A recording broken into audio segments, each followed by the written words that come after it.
Hi, fantasy fiction fans, and welcome to Myth and Magic, a fantasy writer's kit bag.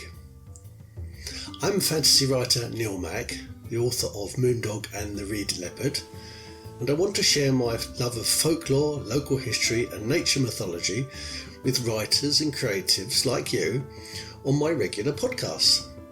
It's designed with fellow indie publishers and writers in mind, but all fans of fantasy fiction are very welcome to join in. In my fantasy writer's kit bag, writers, artists and creatives will find lots of ideas and discussion about things such as potions, dark arts, fabulous creatures, folktale studies, nature lore, and the interesting history behind the myth and magic that underpins our understanding of the fictional universe.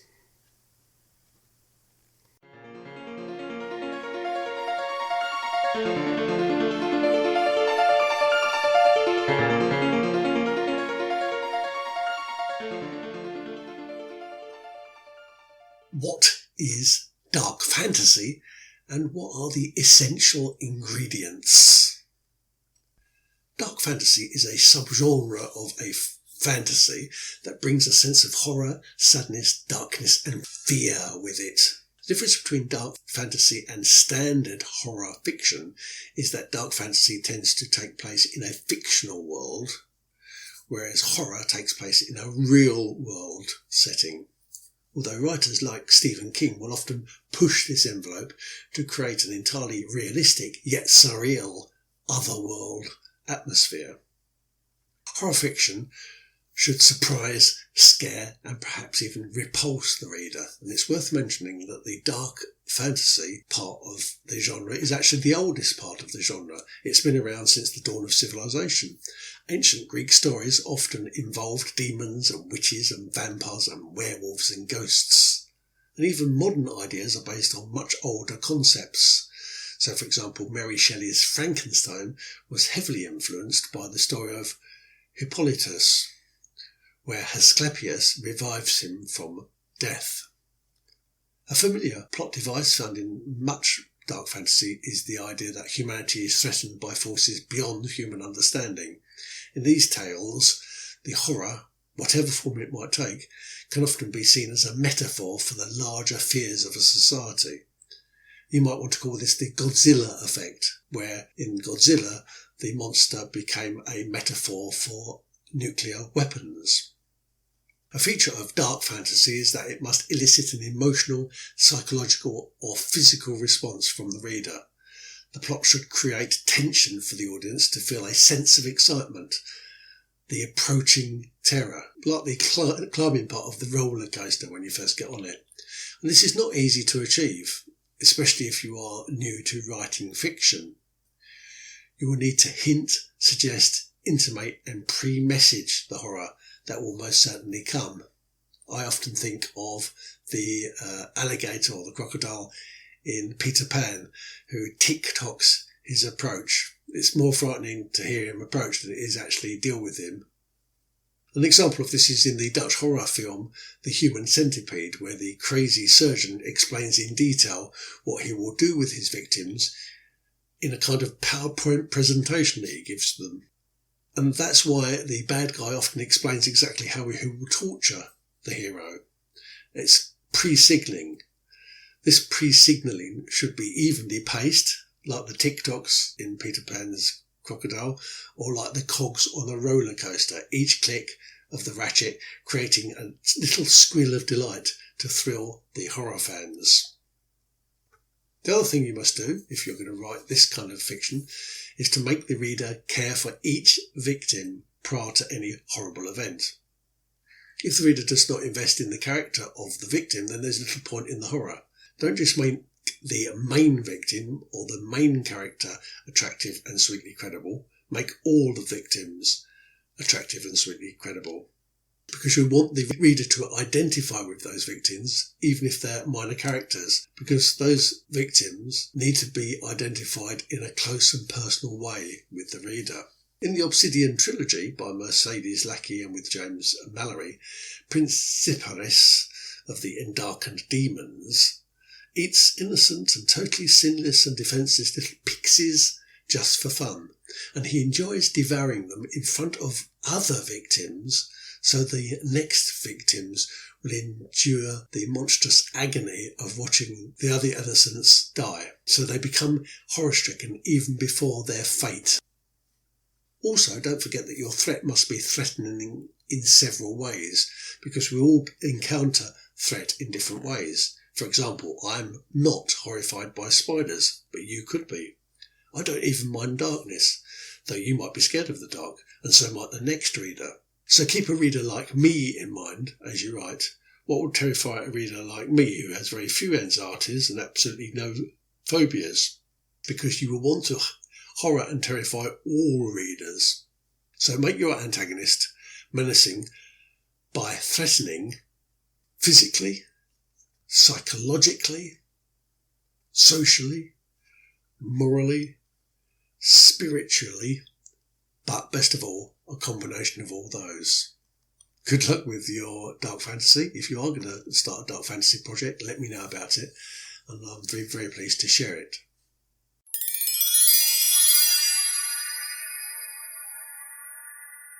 What is a damsel? Damsel, which has been anglicised to damsel, is just a short version of mademoiselle, which is a French honorific title, traditionally awarded to any single woman, but would serve to describe a maiden, a princess, or simply the lady next door. The persecuted maiden, or the princess in jeopardy, is a familiar trope in fantasy fiction. The first recorded use of damsel in distress in English prose was in a 1692 poem by the almost forgotten poet Richard Ames. But defenceless maidens on the brink of sacrifice were common in ancient Greek mythology. For example, the daughter of King Kush was chained to a rock as a sacrifice to the sea monster Cetus. And incidentally, it is from Cetus that we get our word cetacean to describe the species of whales. Anyway, the damsel in this story is the Princess Andromeda. She is saved by Perseus, who just happened to be flying past in his winged sandals at the time, and after rescuing her and killing the beast, Perseus asked for her hand in marriage, and after a lot of argy-bargy, which I won't go into right now, the end result was that Perseus and Andromeda go down in history, husband and wife, and they have 7 sons, one of which is Perseus, who founds the nation we now know as Persia. Princesses are often condemned to die in towers by their evil fathers or their jealous stepmothers. And if you want to learn more about the Rapunzel story, check out episode 6 of Myth and Magic. And these Rapunzel stories often involved a rescue by a wandering knight character. Since the princesses are often weakened and naked and tied up, while the knight arrives fully clothed and armed with a long sword to cut ties and to kill the beast or the witch, then there is often an erotic subtext in these stories. An interesting deviation, by the way, is the damsel in the tower story by Monty Python in their Holy Grail film, when Lancelot is called to save a beautiful prince. Prince Herbert. He's come to rescue me, father. Sir Lancelot. Well, let's not jump to any conclusions. Well, you see, I thought your son was a lady. The father of Prince Herbert. Why, I can understand that. Victorian melodramas tended to use the damsel in distress as a stock character, and these easy-to-follow tales were easily translated into early silent films. Thus, early movie audiences would be familiar with the villain trope. This is the scheming and malicious villain, and the stupid but honest hero trope. And audiences would know that these two polar opposites would have to fight each other, probably to the death, to save the Scream Queen. Possibly the most noteworthy of these Scream Queens is the character of Anne Darrow, an actress who was offered to King Kong on Skull Island as a sacrifice. And in the 1933 film, she was played by the satin-draped Fay Wray. On stage, this damsel in distress movie character trope is still perpetuated by magicians in their sawing a woman in half illusion. It's a continuation, if you like, of a melodramatic silent movie idea. On stage, the magician's assistant is almost always young and pretty and accommodating, and in fact she's almost submissive, and the magician always plays the unprincipled, ruthless and dastardly villain. In more recent works, the damsel in distress has become more empowered. So think of Princess Leia in Star Wars, who's often portrayed powerless and shackled, and she needs to be rescued on more than one occasion by a handsome prince, yet she's also independently minded. And then later still, the post-feminist damsel trope has become once again cliched, because it's now a kind of stock princess character who's totally self-sufficient, very powerful, totally self-motivated, and she no longer needs a man to save her. So think of Buffy Summers or Xenia the Warrior Princess. But if you want to use a damsel trope in your work, bear in mind that she ought to be the following: a young, unattached woman, fairly attractive, but attainable in a girl next door way, so she inspires an every man or every woman character to fall in love with her. She should be frightened, so build up the pressures against her. She should be slightly sad, so develop a good backstory for her, so think of Cinderella. She should be disheartened, and that's because she's been betrayed by the people that she most trusts, and this of course renders her helpless. And she should be romantic at heart, and this is so that she'll be happy to yield when the time comes for her rescue to the prince or princess who comes to rescue her. So good luck with your damsel trope. Let me know how you get on with it. I'll be very pleased to share your stories. But that's what a damsel is. How does a myth compare with a fairy tale? Myths are part of folklore and normally play a distinctive role within society. So, for example, dragons are said to live in dangerous moors or in boggy places, dark forests, caves, etc. In other words, places which are dangerous for humans, and especially human children. And so these places ought to be avoided, not because dragons live there, but because these places are inhospitable to human life. The presence of the dragons in such habitats just accentuates the danger and focuses attention on the dangers in these type of places. Other myths can help explain complicated ideas about a society's set of rules or allowed behaviours, including useful ways to discuss and illustrate the institutions of a nation-state. The myth of the founding of Rome is one example, or to shine light on community taboos. Tales of forbidden behaviours, such as marriages between brothers and sisters that go badly wrong, for example. Or stories that applaud acceptable behaviours that could regulate social behaviour, which is the opposite of taboos, such as demonstrating good table manners, or the sense in sneezing into a handkerchief or wearing clothes in public. The Finnish folklorist Lauri Honko, Honko, provided a useful definition of a myth, and I want to try to translate and dissect his definition. A myth expresses and confirms the values and norms of a society. A myth provides a pattern of good behaviour worth copying and imitating. A myth demonstrates and corroborates the usefulness and the validation of a ritual or ceremony. And a myth often establishes the holiness and the values of worship.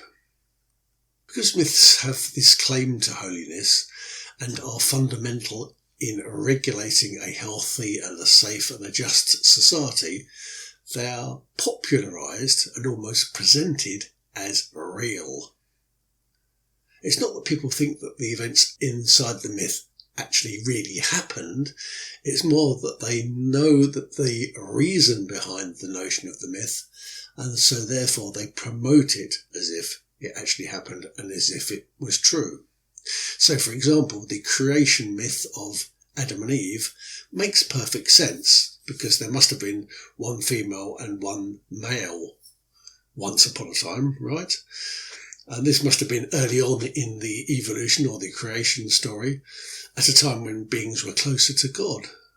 So it kind of makes sense. This also explains etiological myths. And for example, are fossils of dinosaurs dragon bones? Is that where we get the ideas about dragons? Is this where the dragons originate?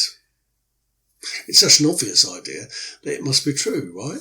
Now, etiology, by the way, was covered in greater depth in episode 2 of the Myth and Magic show, if you want to listen to it. So myths ought to be functional, in that way they serve society, based loosely on real-world history, or have a historical basis, allegorical, in other words, one thing represents another, and this is so that difficult concepts can be easily explained, personifying, and this is so that objects such as fire or air can be easily described and easily explained, and should be religious or at least ritualistic. So, for example, retelling the Nativity story once a year, or retelling the Exodus story once a year. Fairy tales, and some experts prefer the term wonder tale, are part of a folk tradition of society, just like myths. But they could be distinguished from myths because there is no attempt by society to affirm that fairy tales are true, in the same sense that myths have a right to be true because they are very useful. That's not to say that fairy tales aren't useful.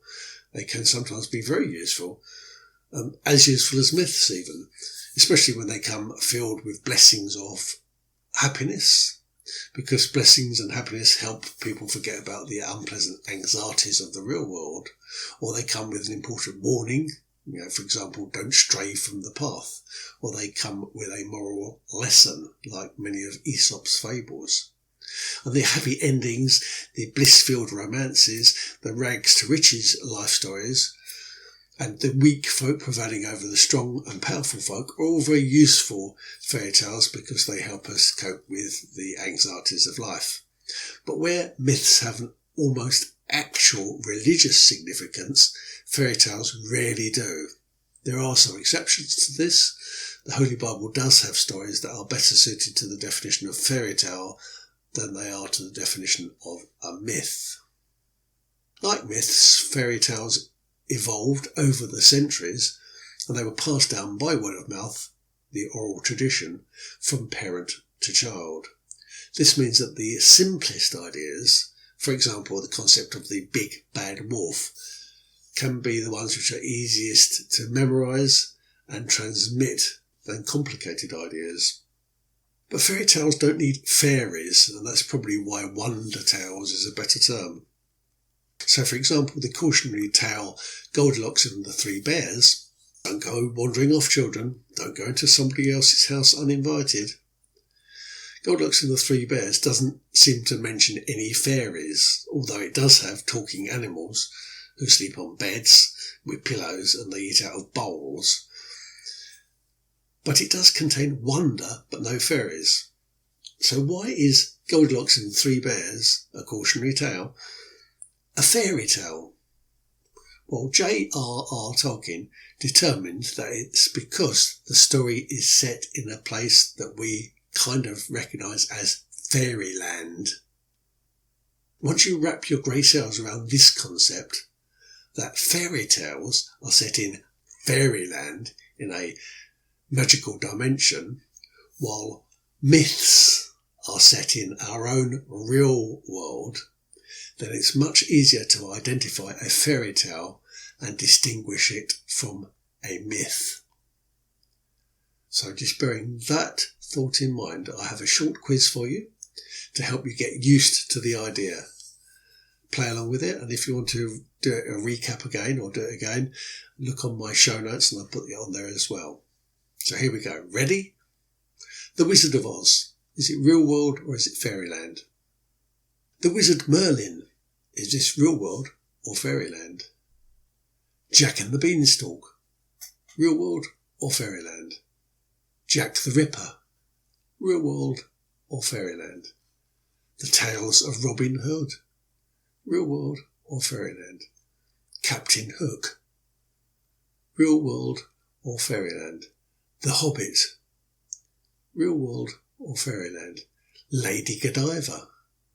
Real world or fairyland? The Arthurian Legends. Real world or fairyland? The Lion, Witch and the Wardrobe. Real world or fairyland? The Three Kings or the Three Wise Men coming to give gifts. Real world or fairyland? Jesus born in a stable. Real world or fairyland? Noah's Ark. Real world or fairyland? St. Francis of Assisi talking to animals. Real world or fairyland? Dr. Dolittle talking to animals. Real world or fairyland? The Salem Witch Trials. Real world or fairyland? Tom Thumb. Real world or fairyland? David and Goliath. Real world or fairyland? And finally, The Little Mermaid. Real world or fairyland? That's how myth compares with a fairy tale.